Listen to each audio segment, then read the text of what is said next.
자, 오늘 말씀을 선포하도록 하겠습니다. 오늘 말씀 제목은 십자가를 무효화시키지 말라 이렇게 하고 본문으로는 고린도전서 1장 17절로 이렇게 적혀 있죠. 그래서 고린도전서 1장 17절 본문으로 우리 한 구절 읽고 말씀을 이어나가도록 하겠습니다. 고린도전서 1장 17절입니다. 다 찾으셨죠? 수린해서 읽겠습니다. 준비 시작. 그리스도께서 침례를 주라고 나를 보내지 아니하시고 복음을 선포하라고 보내셨거니와 이 일을 말의 지혜로 하지 아니함은 그리스도의 십자가가 무효화가 되지 않게 하려 함이라. 오늘 제목은 십자가를 무효화시키지 말라 이렇게 달아놨기는 하지만 오늘은 이렇게 딱 한 가지 주제라기보다는 고린도전서의 중간 점검, 고린도전서를 우리가 지금 천천히 지금 살펴보고 있는데 중간 리뷰 정도로 우리가 생각을 하시면 될 것 같습니다. 오늘 읽은 본문을 한번 다시 읽어보겠습니다. 그리스도께서 침례를 주라고 나를 보내지 아니하시고, 나는 바울입니다. 바울. 그러니까 그리스도께서, 예수님께서 나를 침례를 주라고 보내신 게 아니라 복음을 선포하라고 보내셨다 이렇게 얘기하고 있습니다. 그 당시에 사회적 이슈로 종교적 기준들을 여러 가지 설정하기 위해서 많은 잡다한 그런 그 당시에 유대인들이 갖고 있었던 관습들과 섞여서 침례를 줘야 되냐, 뭐 할례를 받아야 되냐, 뭐 여러 가지 이제 이슈들이 복잡해져 가고 있을 때 이런 침례의 문제에 있어서 지금 바울이 얘기하고 있는 건 뭐냐면 침례 이런 것들을 내가 너희들에게 주라고 하나님 보내신 게 아니라 진짜 중요한 게 뭐냐? 그게 복음이다.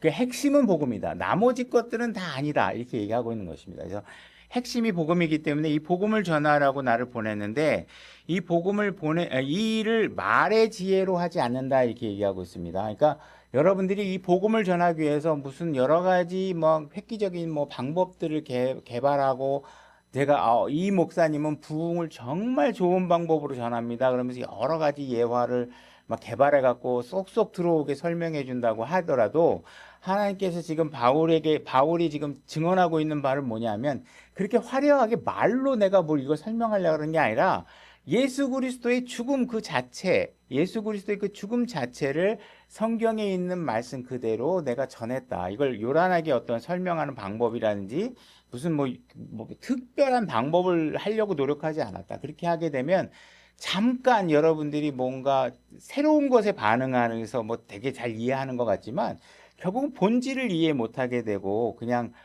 가십성 이런 어떤 이슈들이 여러분들이 마음을 빼앗겨 버리게 되겠죠. 그래서 순수하게 그대로 복음을 전했다 이 얘기를 하고 있는 것입니다. 말의 지혜로 하지 아니함은 그리스도의 십자가가 무효화가 되지 않게 하려 함이라. 그러니까 지금 정확하게 지금 이 말의 핵심이 뭐냐면 내가 뭔가 요란하게 기교를 섞어서 복음을 전하지 않은 이유는 십자가가 살아야 되는데 십자가의 죽음의 이유와 그 의미를 살려야 되는데 자꾸 다른 데서 막 하하하 웃고 막 재밌게 막 설교 몇 번 하다가 실제로 재밌게 설교 듣고 가서 마치 내가 뭘 되게 많이 이해한 것 같은데 그 사람들의 머릿속에 예수 그리스도의 십자가의 의미는 빠져버리는 상황이 생길 수도 있다라는 얘기를 하고 있는 것이죠. 그 다음에 여기서 지금 우리가 고린도 전서를 보게 되면 고린도 교회에 많은 문제들이 일어나고 있고 우리가 고린도 전서를 보게 되면 매 장마다 거의 빠짐없이 교회 안에서 일어나고 있는 일들이 벌어지게 됩니다. 그래서 하나님께서는 구원받지 않은 사람들에게는 복음을 믿어라. 그 복음이 중요하다. 이렇게 얘기하고 있지만 구원을 받은 사람들에게는 당연히 복음의 의미를 이해했겠지만 그 복음에 대한 이해를 근거로 해서 플러스 알파 너희가 무언가 더 해낼 수 있는 것이 있다. 그래서 너희들이 무엇인가 더 해낼 수 있는 일들을 해주길 바란다고 하나님께서 우리에게 뭔가 기대하고 있는 것이 있다라는 것을 얘기하고 있는 것이죠. 그래서 우리가 구원받았다는 사실들은 매우 축복된 일이지만 하나님께서 구원받았다면 이제부터는 구원받은 삶이 생산해낼 수 있는 일들이 있기 때문에 그 일들을 너희들이 생산해냈으면 좋겠다 하는 말씀의 취지를 우리 여러 서신서에 마찬가지로 우리 고린도전서에서도 그 얘기를 하고 있다. 이 얘기를 말씀드리고 있는 것입니다. 고린도전서 1장 1절로 가보겠습니다. 하나님의 뜻으로 말미암아 예수 그리스도의 사도로 부르심을 받은 바울과 우리 형제 소스데네는 고린도에 있는 하나님의 교회 곧 그리스도 예수님 안에서 거룩히 구별되고 성도로 부르심을 받은 자들과 또 각 처에서 예수 그리스도 우리 주 곧 그들과 우리의 주 되신 분의 이름을 부르는 모든 자에게 편지하노니. 지금 이 서신서가 쓰여지고 있고, 이 쓰여진 서신서는 누구를 대상으로 하고 있느냐? 성도로 부르심을 받은 자들을 대상으로 하고 있다. 성도로 부르심을 받은 사람은 어떤 사람이 성도로 부르심을 받은 사람이냐? 우리의 주된 분의 이름을 부르는 자. 다시 말해서 예수님의 이름도 주고, 하늘에 계신 아버지 하나님의 이름도 주고, 성령님 하나님의 이름도 줍니다. 그래서 주라는 이름을 부르는 사람을 대상으로 한 것이다. 그러니까 여러분들이 성도가 됐다라는 것은 예수 그리스도를 주라고 부르게 되었다는 것을 의미하는 것이죠. 그래서 지금 이 고린도 전서는 고린도에 있는 구원받지 않은 일반 시민을 향해서 적은 게 아니라는 거예요. 그들을 대상으로 쓴 서신서가 아니라는 거예요. 이 서신서는 누구를 대상으로 하는 서신서냐? 고린도에서 구원받은 성도들을 향해서 내가 그들이 그리스도인이 되었다면 그리스도인으로서 여러분들이 그리스도인의 삶을 유익하게 생산해낼 수 있는 것들이 많이 있다. 그것을 위해서 내가 너희들에게 훈계를 하고 싶다 하는 이야기로 이 이야기가 기록된 것이라는 것이죠. 그래서 우리가 성도가 되는 것은 찾아보진 않겠지만 로마서 10장 13절에도 우리가 오늘 읽은 2절 9절의 말씀이 그대로 있습니다. 누구든지 주의 이름을 부르는 자는 구원을 받으리라 이렇게 되어 있죠. 그러니까 여러분들이 구원을 받으면 바로 곧바로 순식간에 성도가 되는 거예요. 성도가. 어떻게 성도가 되느냐? 주님 하고 부르는 순간 이분이 나를 구원하실 분이구나라는 마음의 준비가 된 상태에서 내가 죄인이다. 내가 죄의 문제를 해결하기 위해서 나에게 구원자가 필요하다. 그 구원자는 하나님이실 수밖에 없다. 그 하나님이 이 땅에 내려오신 분이 예수 그리스도다.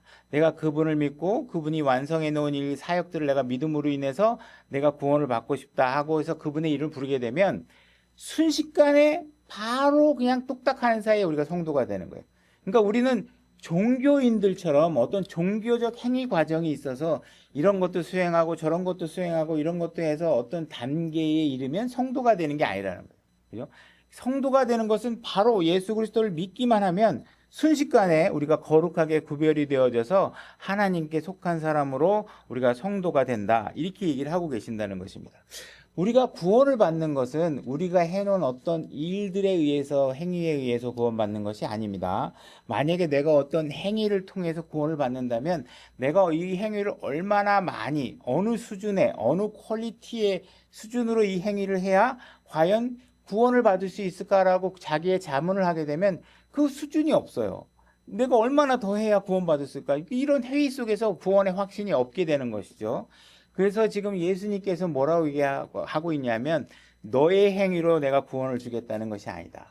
내가 완벽하게 이루어 놓은 모든 일을 근거로 해놔서 내가 다 이루어 놨으니까 내가 이루어 놓은 방법에 네가 동참하겠다고 하고 그 일을 신뢰하게 되면 내가 너를 그 순간에 즉시로 너희를 내가 거룩하게 구별해서 하나님의 자녀로 구별해 놓겠다. 이렇게 얘기를 하고 있는 것이죠.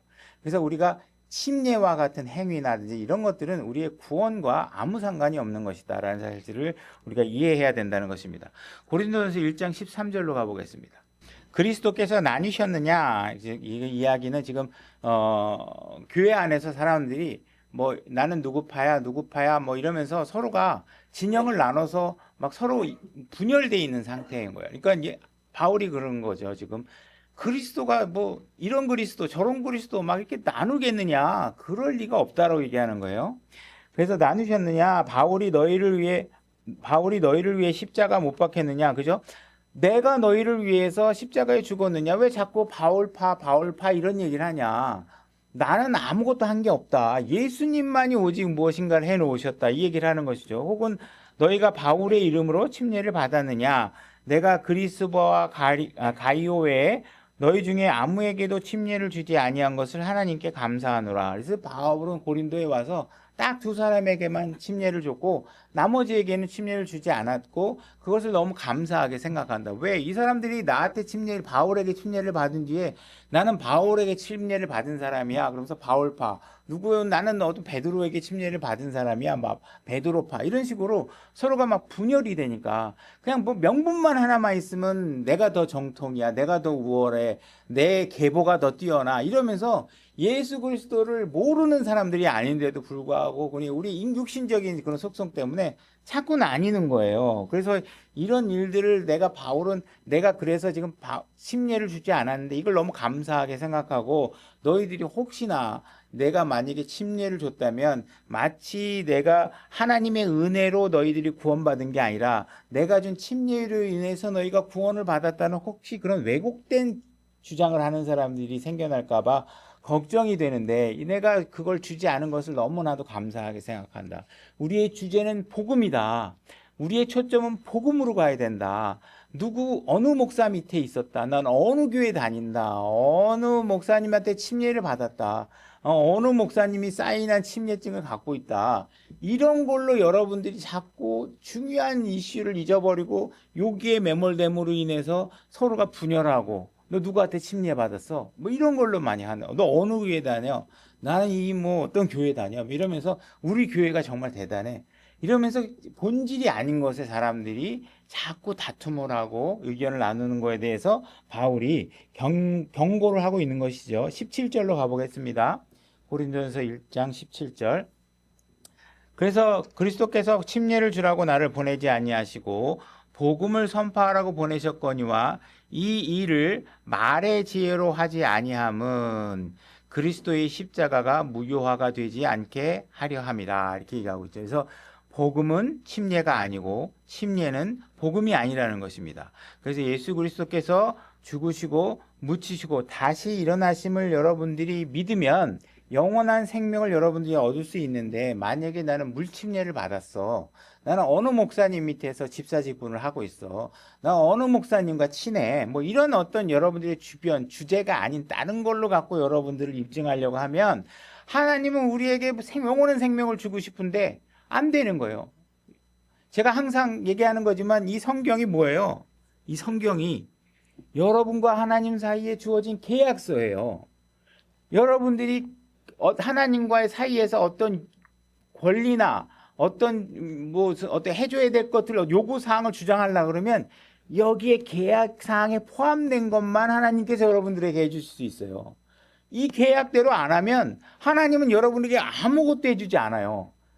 하나님 해주실 수가 없어요. 왜?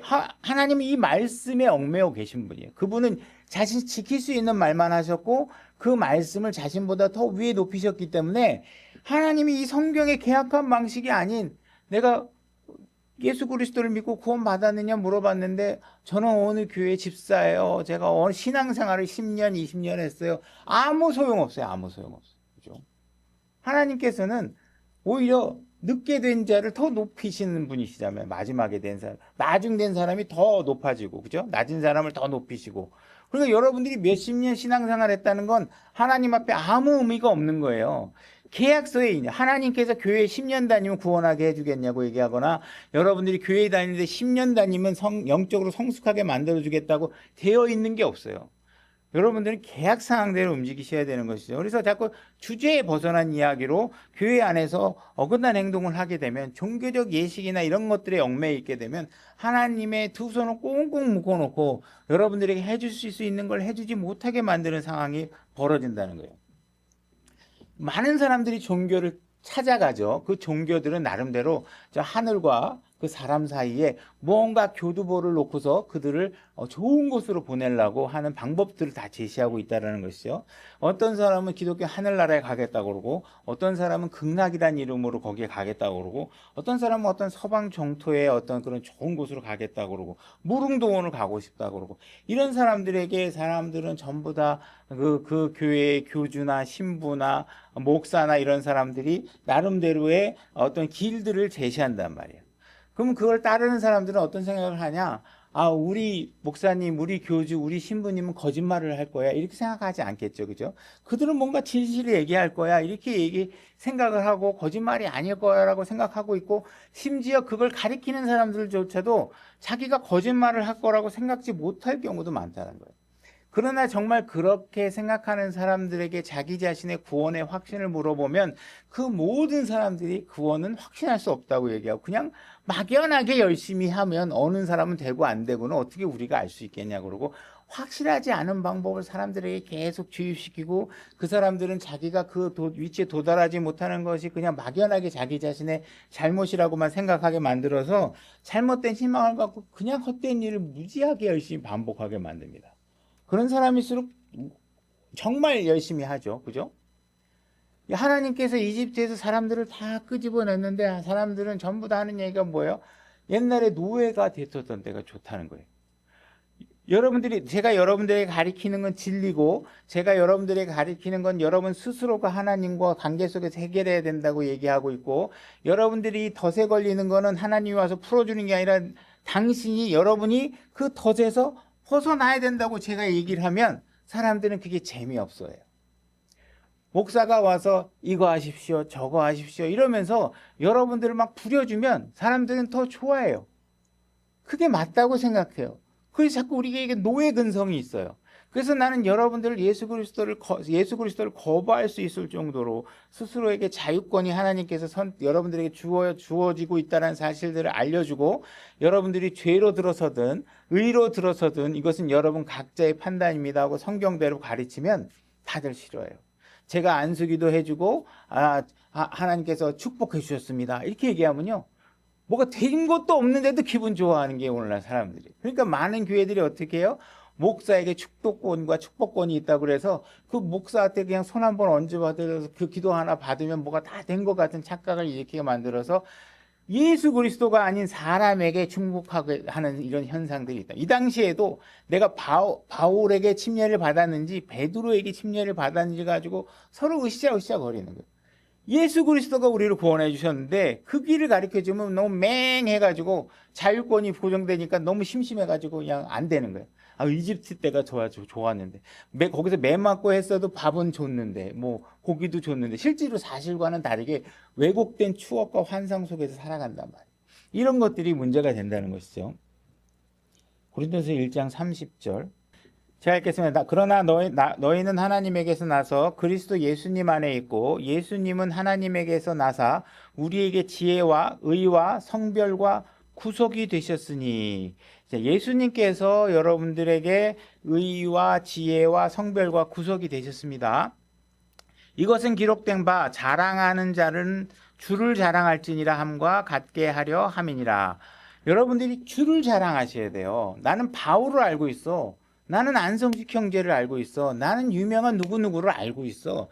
이거 자랑하는 사람 많죠. 그죠? 나는 어느 좋은 대학 나왔어. 이런 거 자랑하는 사람들이 많아. 근데 지금 성경이 뭘 얘기하고 있냐면 예수 그리스도 주를 자랑하라고 돼 있어. 왜? 여러분들에게 무엇인가 필요한 것을 주신 분은 예수 그리스도란 말이에요. 어떤 걸 주셨느냐? 그분이 지혜를 주셨고 의를 주셨고 성별을 주셨고 구속을 주셨단 말이에요.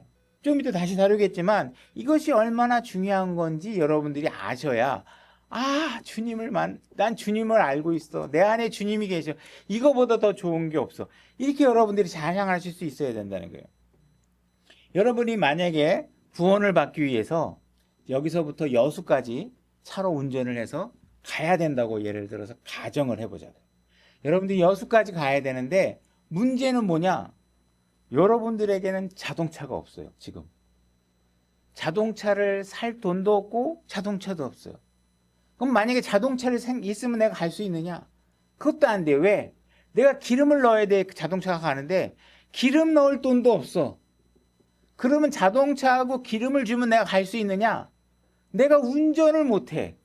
여수로 가는 길이 어느 길로 가야 되는지도 몰라. 그런 지혜도 없어. 그죠? 아무것도 없어요. 여러분들은 아무것도 없어요.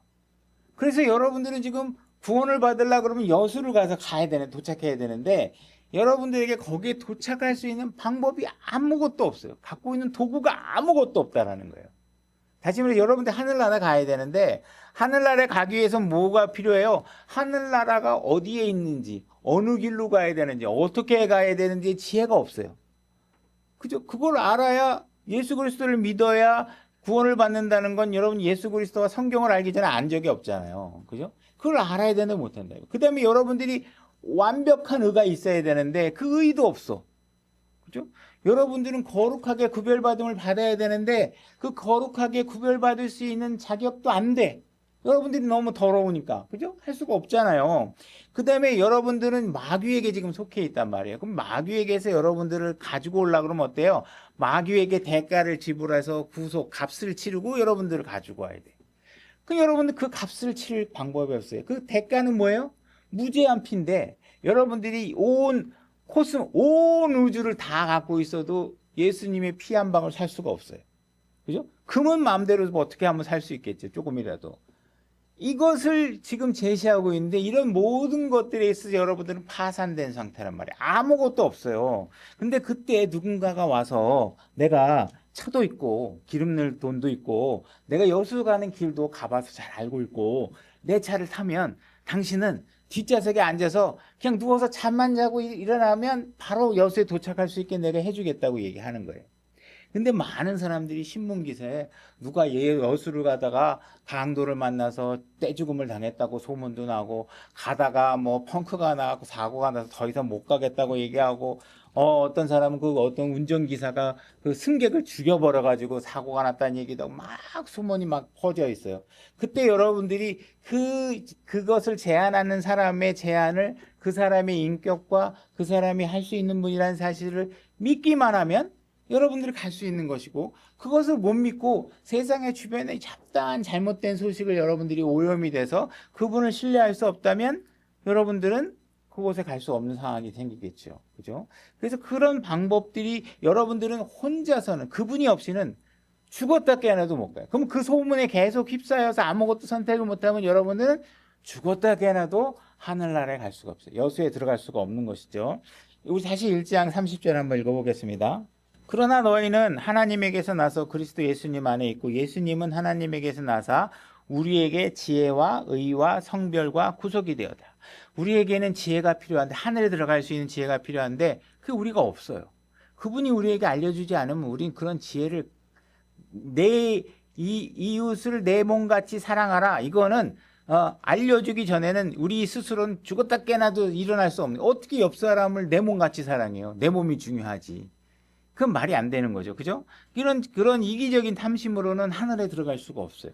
그런 지혜가 안 돼. 그리고 예수 그리스도가 나를 위해서 죽어? 누가 죽어? 말이 안 돼. 이렇게 안 믿어져요. 그죠? 그때 그 방법과 이유와 법적 근거들을 우리에게 다 설명해 주시는 성경책이 우리에게 주어지는 것은 하늘로부터 올 수밖에 없다는 거죠. 그 지혜가 하나님의 의와 동일한 수준의 의가 우리에게 필요해요.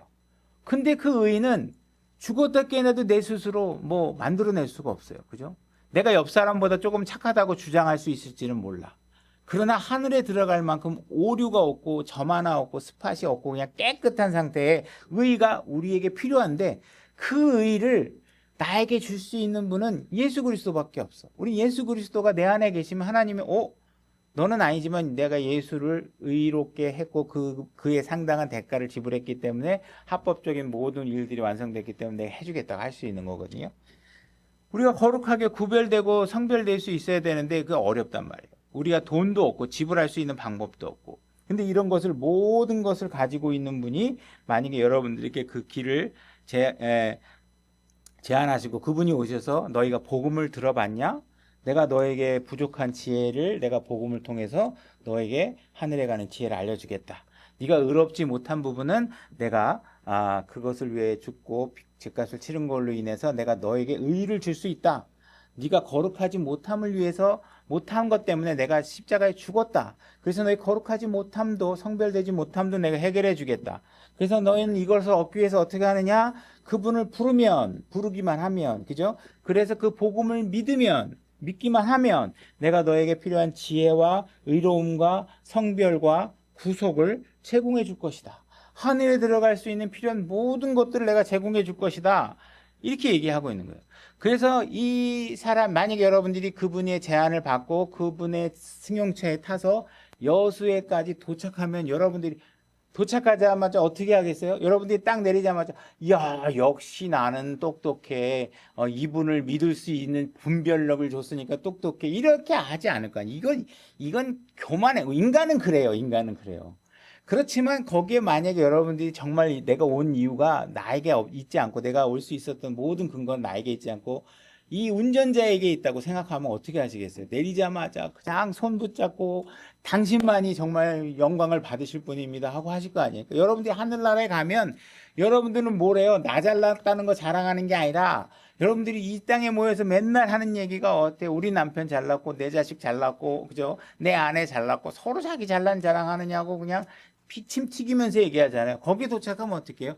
나를 이곳에 오게 해주신 예수 그리스도, 십자가에서 모든 걸 해결해 주신 예수 그리스도, 이 땅에 오셔서 33년 반 동안 정말 우리와 같이 더러운 사람들과 살면서도 죄를 하나도 범하지 않고 거룩하게 계시다가 우리의 구속의 대가를 다 지불하시고 하셨던 그분을 찾아서 영광을 돌리지 않겠냐 이거죠. 그죠? 그러니까 그분에게 무엇인가를 해주신 것에 대해서 우리가 굉장히 감사하게 된다는 거예요. 그럼 여러분들이 이제 구원을 받게 돼서 그 가치를 알게 되면 이제부터 여러분들은 과거에 죄를 짓고 살던 그 사람의 삶의 모습이 아니라 이제 여러분들은 예수 그리스도를 안에 소유하고 새로운 것들을 생산해낼 수 있는 이 삶의 근본이 시작이 될 수 있다는 거죠. 거기서부터 여러분들의 신앙생활이 시작되는 것입니다. 고린도전서 2장 1절로 가보겠습니다.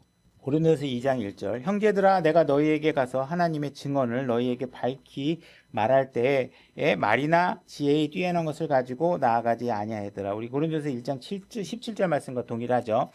나는 너희 가운데 예수 그리스도 곧 십자가에 못 박히신 그분 외에는 아무것도 알지 아니하기로 결심했다 이게 그죠? 나는 이제 예수 그리스도만 알 수 있게 제한되어 있어.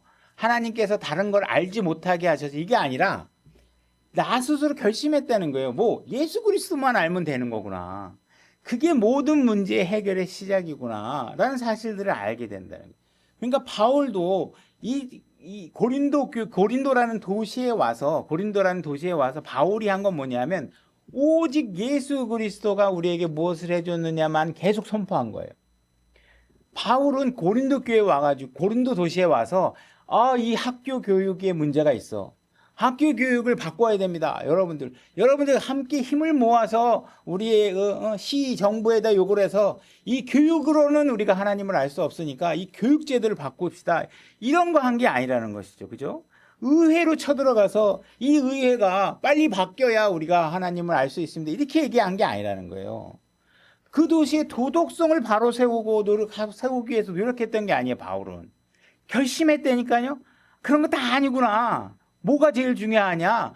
십자가에서 죽으신 예수 그리스도에 대해서 내가 선포해야 되겠다. 그거를 내가 선포해야지만 사람들이 내가 내 죄 때문에 돌아가신 거구나 이게 내가 죄인이었구나 라는 사실을 알고 나 같은 하찮은 사람을 위해서 거룩하신 하나님께서 그죠? 어떤 한 사람이 나를 위해 죽은 게 아니에요. 아무 죄도 없고 피의 모든 것들이 깨끗한 피를 갖고 계신 그분이 하나님께서 나를 위해서 죽으셨다는 거예요. 하나님이 나를 위해서 죽으셨다는 거예요. 그러니까 우리가 그 사실을 알았을 때 비로소 우리의 삶이 바뀌기 시작할 수 있다는 것이에요. 여러분들이 무슨 사회를 바꾸고 의회를 바꾸고 그 도시의 도덕적 문화 컨텐츠를 바꿔서 TV에 나가서 맨날 뭐 문화 개선합시다 이런 거 얘기해봐야 그거 다 아니라 이거예요. 그래서 바울은 결심했어요. 오직 예수 그리스도만이 모든 걸 바꿔낼 수 있다. 그분의 십자가 사건만이 모든 것을 바꿔낼 수 있다. 이 사실을 지금 얘기하고 있는 거예요. 그래서 나는 고린도에 와서 내가 오직 선포한 것은 도덕이 아니라 그죠? 동성애 반대 이런 게 아니라 뭐예요? 예수 그리스도다. 그분을 내가 선포했다. 십자가에서 죽으신 그분을 선포했다. 이렇게 얘기하고 있는 거예요. 우리가 세상에 나가서 복음을 선포하다 보면 사람들이 별의별 질문을 다 합니다. 별의별 이유를 대서 거부하고 별의별 이유를 대서 조롱합니다. 복음을 전하는 일은요. 호기심 천국처럼 그들의 호기심을 해결해 주는 일이 아닙니다. 우리는 세상에 일어나는 모든 일들에 대한 답을 갖고 있지 않아요. 알 수가 없어요. 그죠? 우크라이나 뭐 이런데 왜 전쟁이 일어나는지 우리가 어떻게 알아요? 그냥 이런저런 사람들의 인간적인 생각과 의견이 있을 뿐이지, 진짜 그게 왜 일어났는지, 전쟁을 일으킨 본인조차도 내가 이 전쟁을 왜 하고 있는지 모를 가능성이 더 높죠. 그죠? 그럼 우리 이런 모든 일들의 이유에 답변을 갖고 있는 게 아니라, 우리는 오직 갖고 있는 답변이 뭐예요? 당신이 죄인이다. 당신이 이대로 죽으면 사망과 지옥으로 들어갈 것이다. 더 이상 당신은 예수 그리스도가 없는 곳에서 영혼을 보내게 될 것이다. 예수 그리스도를 알아야지만, 그 십자가 사건을 알아야지만 당신이 올바른 구원을 받을 수 있고, 당신이 구원을 받았다면 예수 그리스도의 십자가 사건을 잘 이해해야 그리스도인다운 삶을 살아낼 수 있을 것이다. 이렇게 얘기하고 있는 것이. 만약에 구원받지 않은 사람에게 살인하지 마 이렇게 얘기하면, 저 자식이 너무, 쟤는 죽어도 싸 뭐 이러면서 여러분들이 막 얘기하면 그거 어떻게 설명할 거예요? 그죠? 저런 놈은 죽어도 돼 막 이렇게 얘기하면 무슨 근거로 죽으면 안 된다고 얘기할 수 있겠어요? 그죠? 저 사람은 10명씩 다 죽였는데 쟤 하나 죽여야 우리의 유익이 있지, 살인이 죄라는 사실을 설명시키기 어렵단 말이에요. 다른 여자, 결혼한 다른 여자, 결혼한 뒤에 다른 여자나 다른 이성을 만나갖고 그런 음행을 저지르면 안 돼. 그러면 세상 사람들이 모르겠. 저거 미개 가고 지금이 2025년인데 그래 한 1960년대 얘기하고 있다고. 요즘 세상에 얼마나 문화가 수준이 높아졌는데 그래 결혼한 사람이 두 사람끼리만 서로 산다고 이런 주장을 하면 그 사람들에게 음행하지 말라는, 다른 이웃의 아내를 탐하지 말라는 얘기를 어떻게 설명하냐고요. 언제 가능하냐? 그들이 예수 그리스도를 알았을 때, 그 이후에 하나님께서 이 돌아가신 분이, 죽으신 분이 당신에게 요구하고 있는 것이 이것이다. 살인하지 말아라. 그죠? 음행하지 말아라. 도둑질하지 말아라. 그죠? 세상 사람들에게 도둑질하지 말라고 그러면 도둑질 안 하고 어떻게 돈 버냐고 그럴 거 아니에요. 그러니까 우리가 이 복음이라는 것이 무엇인지, 복음이 얼마나 위대한 것인지 이 사실을 얘기해야 되고, 이 복음은 무엇을 포함하고 있는 내용이냐? 오직 예수 그리스도에 관한 것만을 얘기하고 있는 거예요. 예수 그리스도가 죽으시고 묻히시고 다시 일어나신 사건에 대해서만 얘기하고 있는 거예요. 복음의 내용에 국회의원이 어떤 생활을 해야 된다 이런 얘기 포함되어 있지 않아요. 대통령이 무슨 정책을 해야 된다 이런 거 복음에 있지 않아요. 바울은 어떻게 했다고? 난 복음 외에 아무것도 알지 않기로 결심했다고. 그죠? 여러분들이 복음을 믿어야 되는데 자꾸 정치를 복음에다 끌어들이고, 그리스도인이라면 이런 사람을 선택해야 된다고 그러고, 그리스도인이라면 이런 정책을 펴야 된다고 여기다가 자꾸 몰입을 하게 되면 복음이, 십자가의 능력이 어떻게 된다고요? 사라져 버린다. 없어져 버린다. 여러분, 예수 그리스도가 믿고 그들이 무엇이 죄인지를 알아야 그 다음에 그들에게 낙태가 죄라는 것도 얘기할 수 있는 거고 하는 것이죠. 그죠? 그러니까 우리가 이 십자가의 죽음, 예수 그리스도의 죽음으로부터 우리가 이야기를 시작해야 된다. 그것이 구원받은 성도들이 시작해야 되는 지점이다. 이런 사실을 성경이 지금 얘기하고 있다는 것입니다. 그래서 우리가 자꾸 예수님에게로 우리를 가져가서 우리가 우리의 죄나 우리의 상태를 비춰봐야 그것이 무엇을 의미하고 있고 내가 얼마나 더러운지를 알 수 있는 것이지, 여러분들이 자꾸 여러분의 상태를 저쪽에 사회운동하는 유명한 목사와 비교한다든지, 여러분들이 유명한 어떤 다른 목사 뭐이죠? 그분은 목사지만요 이런 일들에서 거리에 나와서 주먹을 흔들고 피켓을 들고 싸우기 시작했습니다. 그러면서 그 사람하고 나를 비교하면요, 여러분들은 신앙생활이 안 돼요. 복음을 떠나서 살고 있는 거예요. 그잖아요. 그게 복음을 기준으로 해 살아야 된다. 복음을. 그러니까 여러분들이 그것을 이해하셔야지만이 올바른 신앙이 된다. 근데 자꾸 이런 복음이 자꾸 오염이 되고 퇴색이 돼서 자꾸 복음을 얘기하는 게 아니라 그리스도의 삶은 어때야 됩니다. 그러면서 이 막 교육학에다 갖다 붙이고 정치에다 갖다 붙이고 뭐 사회 철학 뭐 이런 데다 다 갖다 붙이면서 복음이 다 희석되는 상황이 벌어져서는 안 된다. 3장 11절, 아무도 이미 놓은 기초 외에 능히 다른 기초를 놓을 수 없나니 이 기초는 곧 예수 그리스도시니라. 이렇게 얘기하고 있습니다. 여러분들이 과거에 저도 청소년기에 그랬지만, 그 당시엔 그 당시에 제가 봤을 땐, 요즘은 어쩐지 모르겠어요. 그 당시엔 책이 그 자기계발서, 성공 철학 이런 것들이 막 되게 유행할 때예요. 그러니까 여러분들이 막 서점에 가서 어떤 사람이 뭐 그 당시에 무슨 누가 어떤 부자는 어떤 식으로 해서 부자가 됐다, 뭐 어떤 사람은 어떤 식으로 뭐 성공했다 그러면 그 사람이 성공 철학을 가져다 자기 삶의 기준으로 삼으려고 그런 책들이 많이 팔렸어요. 저도 그런 책을 제가 책을 잘 안 읽는데 그 책을 읽고 재밌더라고요. 저도 그래서 그 책을 한번 읽어본 어떻게 살 것인가 뭐 이런 책들이 있었는데 그 당시에 저는 막 너무 이렇게 마음이 연약해서 누가 뭐라고 그러면 저도 금방 삐지고 막 이런 스타일이라 뭐 거기 책을 읽어보니까 그런 거 삐질 필요도 없다고 얘기하고 그러면 되게 그게 그 당시에 도움이 됐어요. 성경을 잘 모르니까 성경이 이런 가치가 있는 걸 그 당시에 내가 몰랐으니까 그 당시에 그런 게 있었죠. 여러분들이 그런 책을 읽어서 막 교훈이 되고 하는 것들이 좋다고 생각할지 모르지만 냉정하게 따지면 뭐예요? 그 책을 쓴 사람의 저자는 어떤 사람이냐? 죄인이에요. 죄인. 그죠? 여러분들이 서점에 가서 뭔가 더 위대한 사람이 책이 나와서 그 책을 읽어서 여러분들의 삶의 기초로 놓으려고 하면 다시 한번 생각해 봐야 될 게 뭐냐면 그 책을 적은 사람이 죄인이라고요. 근데 여러분들이 살다가 죄를 한 번도 지은 적이 없는 사람이 적어놓은 책을 만약에 발견했다. 그래서 그 사람의 책에 그 사람이 적어놓은 이야기에 여러분들의 삶의 기초로 삼게 됐다. 그렇다면 여러분들은 세상에 어느 누구와는 다른 완벽한 다른 기초를 여러분들이 갖고 생활할 수 있는 상태가 됐다라는 것이죠.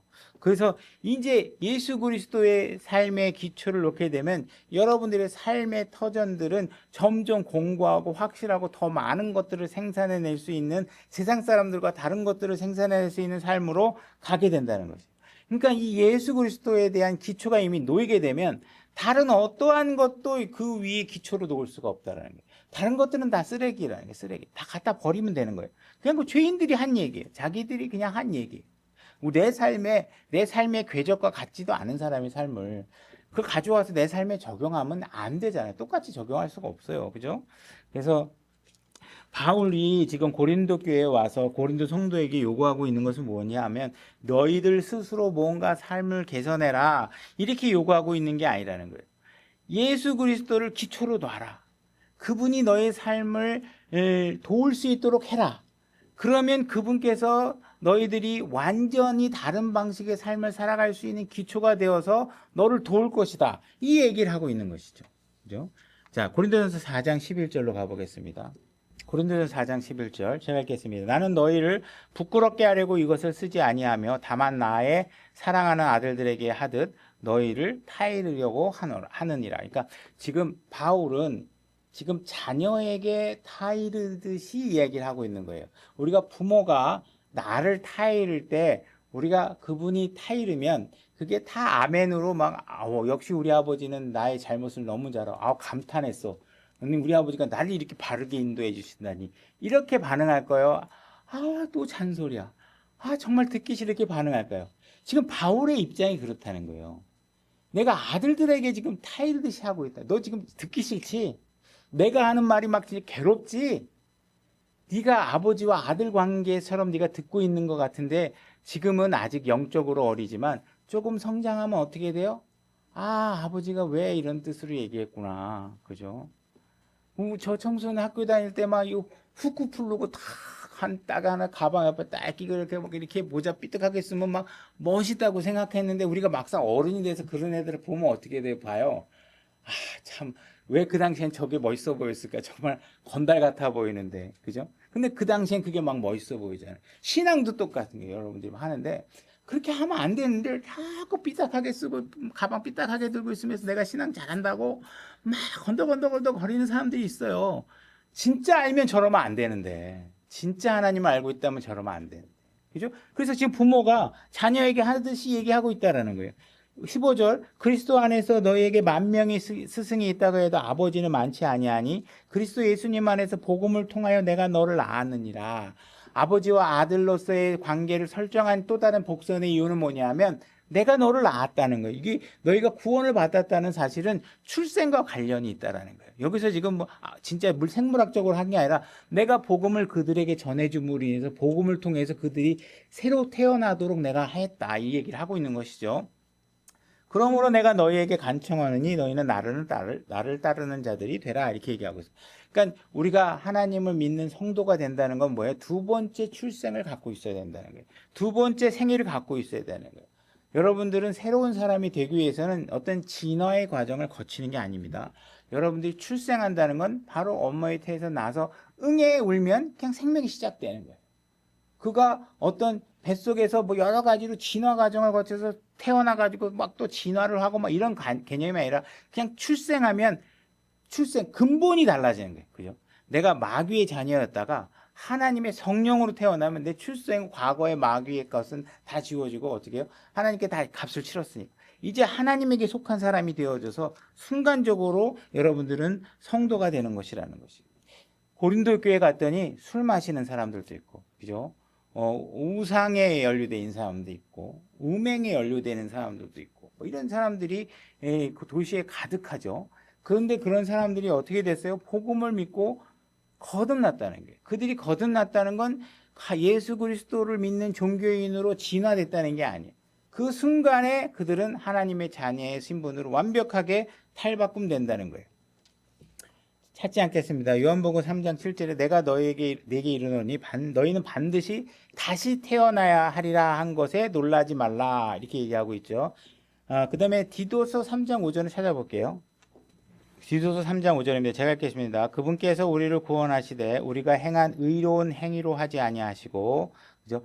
여러분들 구원하셨는데 우리가 행한 어떤 것을 근거로 하지 않으셨다는 거예요. 오직 자신의 긍휼에 따라 다시 태어남의 시승과 성령님의 새롭게 하심으로 하셨고 이렇게 얘기하고 있죠. 그래서 여러분들이 거듭나셨습니까? 이렇게 물어보면 여러분들이 저는요 예수님께서 십자가에서 죽으신 것도 알고 있거든요. 예수님이 부활하셨더라고요. 나 그것도 다 알고 있어요. 이거 물어보는 게 아닙니다. 여러분들이 다시 태어났습니까? 묻는 거는 정말 예수 그리스도께서 십자가에서 나의 죄를 위해서 죽으셨고 그것이 나의 죄 때문이라는 사실들을 믿고 신뢰한 것이 언제냐? 이렇게 물어보는 거예요. 여러분들이 어떤 목사님 잘못 만나고 눈치 보여갖고 제 기도 따라하세요. 저는 뭐 과거에 죄인으로 살았지만 뭐 다시 거듭나고 새로운 생명 얻게 해주셔서 감사합니다. 강제로 따라한 기도가 언제냐? 이렇게 물어보는 게 아니에요. 그거 따라한다고 그리스도인이 되는 게 아니에요. 그죠? 여러분들이 마음으로 믿어야 되는 것이지 목사가 강제로 기도시켰다고 여러분들이 구원받는 게 아니죠. 그러니까 여러분들이 정말 인격적으로 예수 그리스도를 알고 그분을 신뢰하고 그분이 나의 구원자라는 사실들을 언제 알게 됐느냐라고 물어봐. 언제 방언했느냐? 언제 몸이 막 떨리는 걸 느꼈느냐?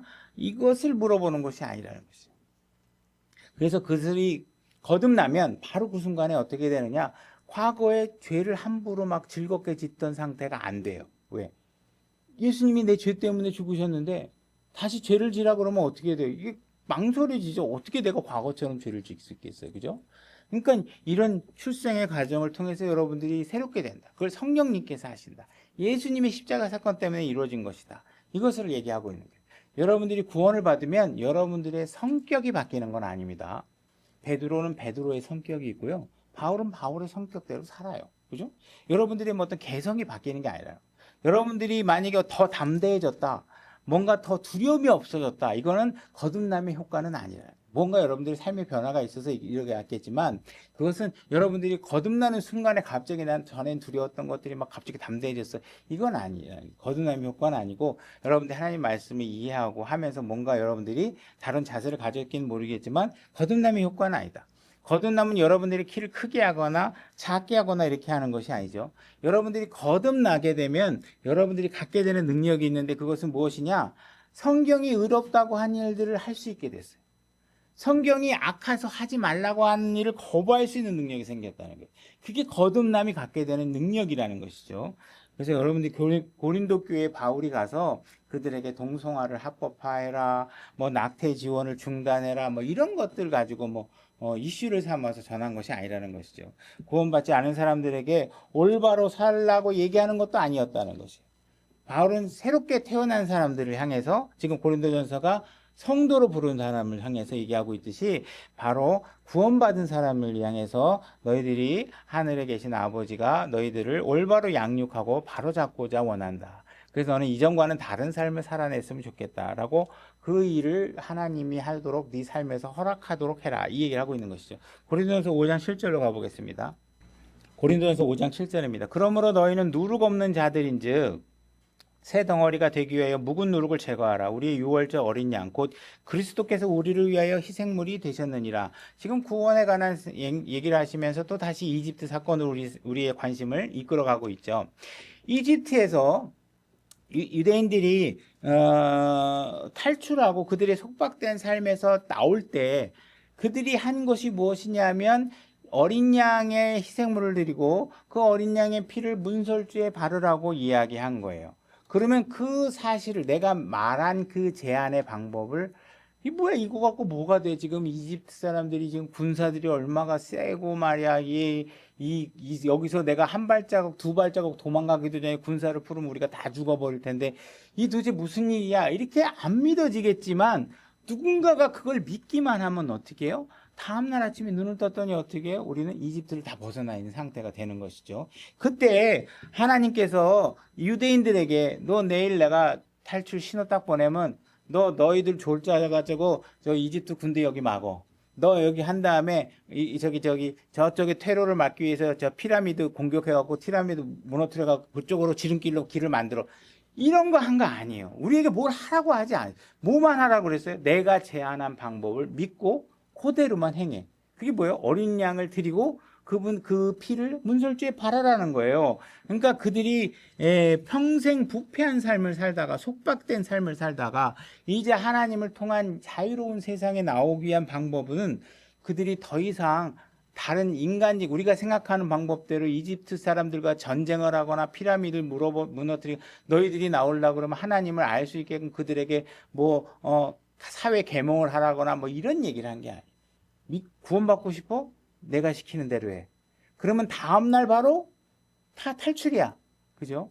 오늘날 신앙도 마찬가지죠. 여러분들이 정말 더 이상 내가 부패한 삶, 인간적인 삶, 뭔가 자기 이기적인 것 때문에 맨날 여러분 주변 사람들과 뭔가 원하지 않는 불편함들이 일어나는 삶.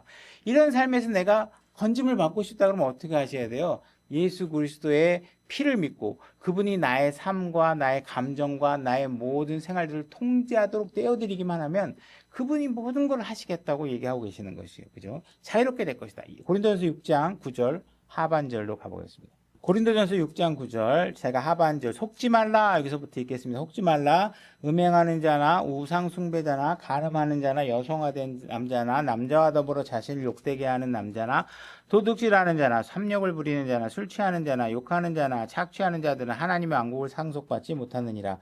너희 중에 이 같은 자들이 더러 있었다. 지금 고린도 교회 성도들을 향해서 뭐라 그러냐? 너희들이 과거에는 이런 상태에 있었다.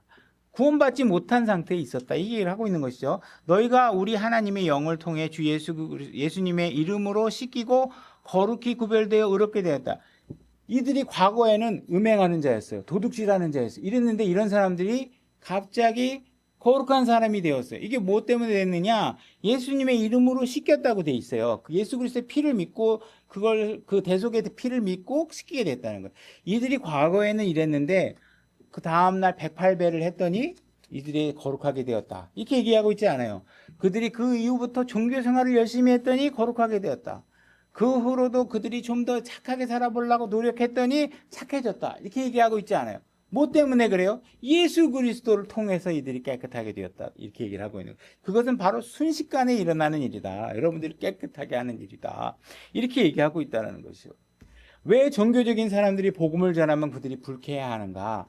그들은 뭐라고 여태까지 평생 배웠냐면 착한 사람은 하늘나라 가고 나쁜 사람은 지옥에 간다라고 배웠단 말이에요.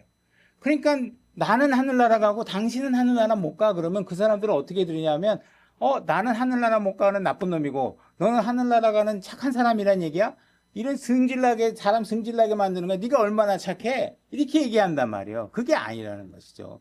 예수 그리스도를 통해서 우리가 당신도 죄인이고 당신도 죄인이고 당신도 죄인이고 우리가 모두가 죄인이지만 예수 그리스도를 통해서 우리가 의롭게 되었다. 이 사실을 얘기하고 있다라는 것이에요.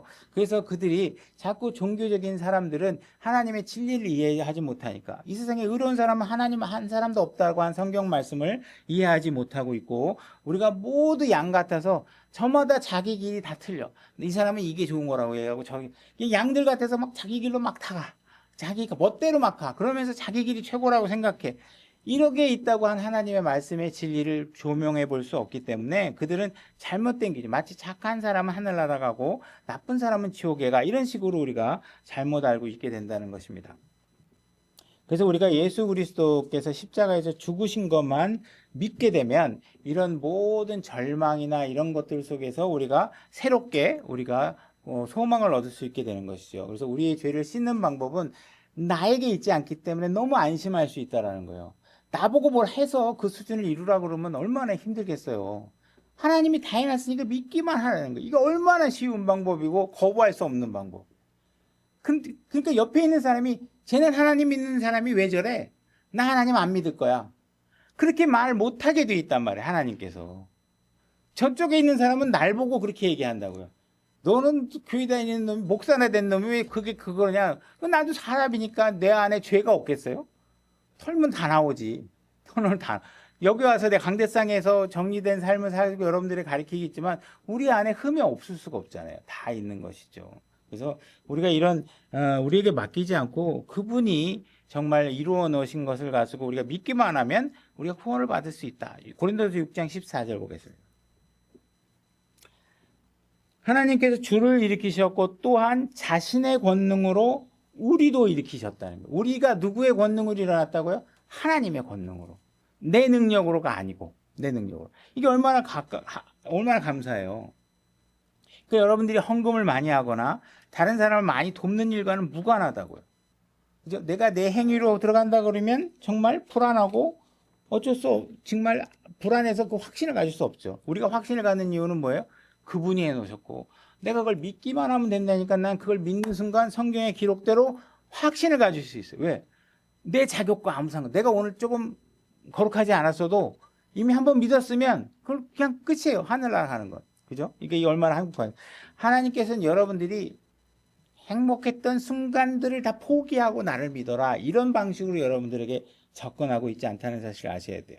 하나님께서는 여러분들이 손에 들고 조약돌 몇 개 가지고서 내가 강가에서 죽은 진짜 멋진 수석이야. 나 이거 손에 안 버릴 거야. 이렇게 갖고 있으면서 그거 다 버려. 이렇게 얘기하는 게 아니라 하나님께서는 여러분들이 행복하다고 느끼는 순간에 몇만 배 행복한 영광의 순간으로 여러분들이 이끌 테니까 제발 너희들 손에 있는 거 이거 조그마한 거 빨리 버리고 이 커다란 예수 그리스도라는 바위에 쫙 붙어갖고 그분과 함께 평온하고 행복하고 영광스러운 삶을 살자고 얘기하고 계시는 거예요. 그러니까 여러분들이 봤을 때 이게 행복한 건데 이거하고 예수 그리스도라는 바위를 딱 보고 나면 이건 그냥 아무것도 아닌 거예요. 그냥 이거 붙잡고 있다가 이거 못 잡으면 바보지. 이걸 버리고 이 큰 바위를 여러분들이 안아야 되잖아요. 그러니까 여러분들이 행복한 순간을 버리라는 게 아니라 더 행복한 것으로 보내줄 테니 작은 것들을 연연하지 말라고 하나님께서 얘기하고 계신다는 것이죠. 고린도전서 7장 23절. 주께서 값을 치르고 너희를 사셨으니 이렇게 얘기하고 있죠. 제가 나머지들은 생략할게요. 여러분들을 값을 지르고 했는데 그 값이 무엇이냐? 바로 예수 그리스도의 피라는 것이죠. 여러분들이 고린도 교회에 바울이 도착했을 때 고린도 사람들은 정말 불행하고 슬프고 그죠? 어떤 사람들은 굶어 죽고 어떤 사람은 자살해 죽고 여러 가지로 끔찍한 삶들이 벌어지고 있었단 말이에요. 하루 종일 신세한탄하고 있는 사람들이 그곳에 가득했다는 것이죠. 근데 누군가가 와서 바울이 와서 그들에게 얘기하고 있는 거예요. 당신도 죄인이고 당신도 죄인이고 당신도 죄인이다. 근데 하나님께서 이 땅에 인간의 몸을 입고 오셔서 33년 반 동안 이 땅을 거니셨고 그분은 이거 누구도 갖고 있지 않은 가장 값진 피를 갖고 계신 분이고 그의 삶의 궤적에 하나의 오점도 없고 그의 혈관에 어떠한 불순물도 없는 그분께서 우리를 위해서 십자가에 죽으시게 됐다. 그분이 갖고 있는 그 죄 없는 피는 이 땅의 금보다도 더 값지다. 이 사실을 이야기해 주는 거예요. 그래서 그 사실을 믿고 그들이 구원을 받으니까 그들의 삶이 그전까지는 남편을 보면 너무 속상하고 아내를 보면 너무 원망하고 자식들을 사는 거 보니까 너무 괴롭고 그죠? 절망과 절망 속에서 살고 남편이 선물도 내가 원하는 만큼 안 해주니까 속상하고 하다가 야 내가 금보다도 다이아몬드보다도 이 온 우주의 값어치보다 더 귀한 것을 나에게 주신 분을 내가 갖고 있구나. 이 사실이 모든 불평과 불만들을 다 해소시켜 줄 수 있을 만큼 값지다. 근데 사람들이 만약에 이것보다 더 값진 게 있다고 누군가가 얘기하고 있다 그러면 그건 하나님을 모독하는 것이다 라는 사실들을 지금 바울이 우리에게 알려주고 있고 경고해주고 있고 우리가 기억하게 하고 있고 이렇게 하고 있다라는 것이에요. 그러니까 우리가 마치 바울이 고린도를 쓰면서 전서를 쓰면서 그의 마음속에 갖고 있던 마음은 뭐예요? 부모가 자식을 타이르듯이 얘기하고 있는 거예요. 내가 그거 예수 그리스도를 잡으면 더 행복해. 근데 싫어요. 나 이거 짱돌 갖고 놀 거예요. 그 막 자기 대로 자기 마음대로 막 하고 그러니까 내가 부모의 마음으로 너에게 얘기하고 있다. 맨날 잔소리한다고 생각하지 말고 네가 어느 정도 어른이 되면 네가 다 알 거야. 그러니까 지금 너희들이 네가 알고 있는 것이 다라고 생각하지 말고 성경을 통해서 그분의 뜻이 무엇인지, 그분이 얼마나 신뢰할 만한 분인지, 그분이 우리에게 해준 거는 이 땅에 뭐 80억짜리, 100억짜리 아파트 하나 소유한 것보다 더 값지다는 사실들을 너희가 알아야 돼. 그분은 그만큼 존중받을 사람이고 신뢰받을 분이라는 사실들을 여러분이 알아야 된다라고 얘기하고 있는 것이에요. 그래서 오늘 말씀을 여기까지 하면서 고린도전서가 지금 우리의 중간 점검을 하면 이러한 주제로 지금 바울이 우리에게 계속 얘기해 주고 있다라는 사실들을 기억하시기 바랍니다.